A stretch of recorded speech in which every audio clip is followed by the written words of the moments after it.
वज़ीर आज़म शहबाज शरीफ की सदारत हेठ हुकूमती इतिहाद के इजलास में सुप्रीम कोर्ट के चीफ जस्टिस उमर बंदियाल ते अदम जो इज़हार कंदे चयो आहे त चूंडू वक्त ते थियण घुरिजनि। कंहिं हिक सियासी पार्टीअ जे मफ़ादनि लाइ इलेक्शन क़बूल न कई वेंदी। इजलास में आसिफ ज़रदारी, पीडीएम सरबराह मौलाना फजल रहमान, बिलावल ज़रदारी, मरियम नवाज़ ऐं वीडियो लिखते नवाज़ शरीफ ऐं ॿियनि अॻवाननि शिरकत कई, जंहिंमें मुल्क जी मजमूई सूरत हाल ते तफ़सीली गौर वीचार कयो वियो।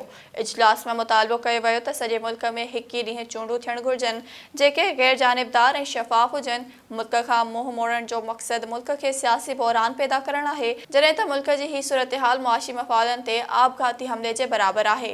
इजलास में सुप्रीम कोर्ट जे चीफ जस्टिस उमर बंदियाल जी सरबराहीअ में 3 रुकनी बेंच ते अदम एतमाद जो इज़हार कंदे चयो वियो त मुल्क में हिक ई ॾींहुं चूंडू करायूं वञनि, ॿी सूरत में वक़्त खां अॻु चूंडू क़बूल न हूंदियूं।